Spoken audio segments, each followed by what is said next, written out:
தேமுதிக நிறுவன தலைவரும் நடிகருமான கேப்டன் விஜயகாந்த் உடல்நலக் குறைவு காரணமாக கடந்த மாதம் 28ஆம் தேதி காலமானார்.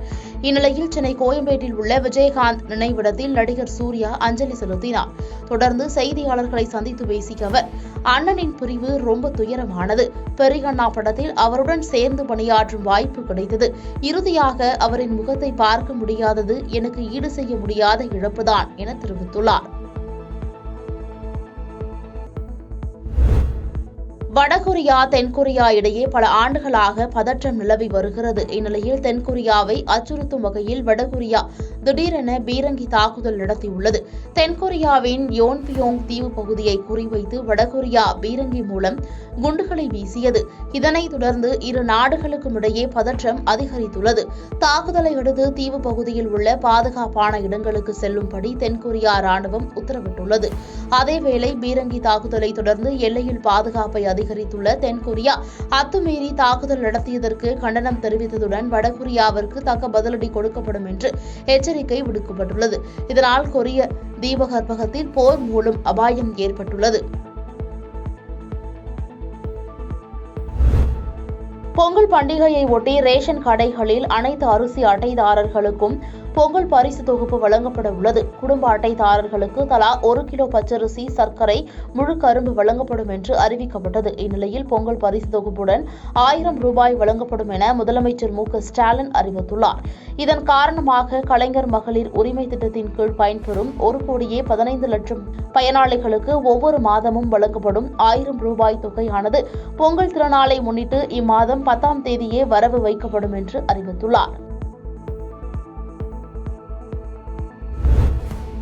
அமலாக்கத்துறையால் கைது செய்யப்பட்டு புழல் சிறையில் உள்ள செந்தில் பாலாஜி அமைச்சராக நீடிப்பது குறித்து முதல்வரே முடிவு செய்ய வேண்டும் என்ற சென்னை உயர்நீதிமன்ற தீர்ப்புக்கு எதிராக வழக்கறிஞர் எம்.எல். ரவி உச்சநீதிமன்றத்தில் மேல்முறையீடு செய்திருந்தார். இந்நிலையில் இன்று வழக்கு விசாரணைக்கு வந்தபோது நீதிபதிகள் சென்னை உயர்நீதிமன்றத்தின் உத்தரவு சரியே என கூறி மனுவை தள்ளுபடி செய்தனர்.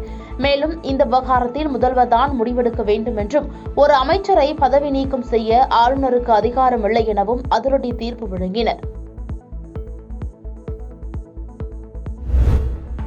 அரசு போக்குவரத்து கழகத்தில் ஓய்வு பெற்ற தொழிலாளர்களுக்கு 8 ஆண்டுகளாக வழங்கப்படாத அகவிலைப்படி உயர்வை வழங்க வலியுறுத்தி போக்குவரத்து தொழிற்சங்கத்தினர் வருகிற 9ஆம் தேதி முதல் ஸ்ட்ரைக் நடத்த உள்ளனர். இந்நிலையில் சென்னை தலைமை செயலகத்தில் போக்குவரத்து துறை அமைச்சர் சிவசங்கர் செயலாளருடன் முதலமைச்சர் மு.க.ஸ்டாலின் ஆலோசனை நடத்தினார். இதனைத் தொடர்ந்து பேச்சுவார்த்தைக்கு வருமாறு போக்குவரத்து தொழிற்சங்கங்களுக்கு தமிழக அரசு மீண்டும் அழைப்பு விடுத்துள்ளது.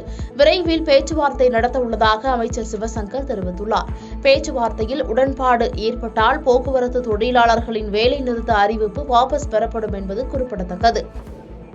பெங்களூர் கிழக்கு கடற்கரை சாலையிலிருந்து செல்கின்ற பேருந்துகள் கோயம்பேட்டிலிருந்து இயங்கும்.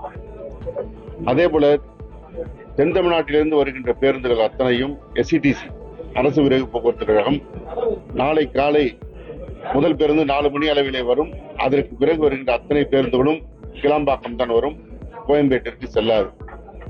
எனவே அரசு விரைவு போக்குவரத்து கழகத்தை பொறுத்தவரை முழுமையாக நாளையிலிருந்து கிளாம்பாக்கம் கலைஞர் நூற்றாண்டு பேருந்து முனையத்திலிருந்து இயங்கும்.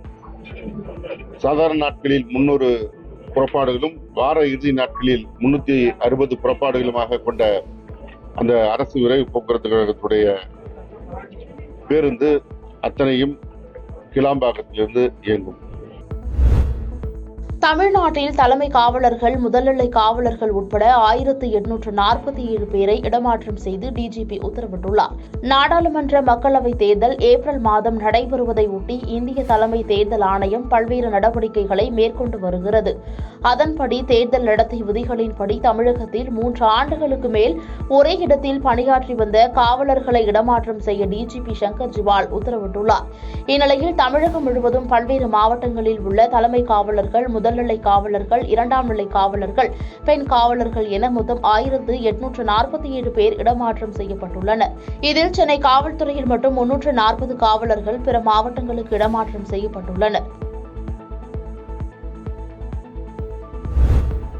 ஆப்பிரிக்க நாடான சோமாலியா கடற்பகுதியில் 15 இந்தியர்களுடன் வணிக கப்பல் கடத்தப்பட்டுள்ளது. கப்பல் கடத்தல் குறித்த தகவல் கிடைத்ததும் இந்திய கடற்படையினர் மீட்பு நடவடிக்கையில் ஈடுபட்டுள்ளனர். இந்த கப்பலில் லைபீரியாவின் கொடி இருந்ததாக கூறப்படுகிறது.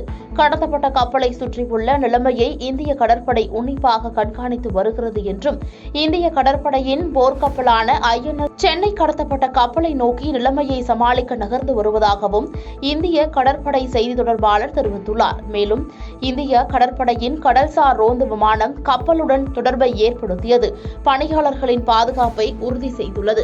நட்பு நாடுகளுடன் இணைந்து இப்பகுதியில் வணிக கப்பல் போக்குவரத்தின் பாதுகாப்பை உறுதி செய்வதில் இந்திய கடற்படை உறுதியாக உள்ளது என்றும் தெரிவித்துள்ளார்.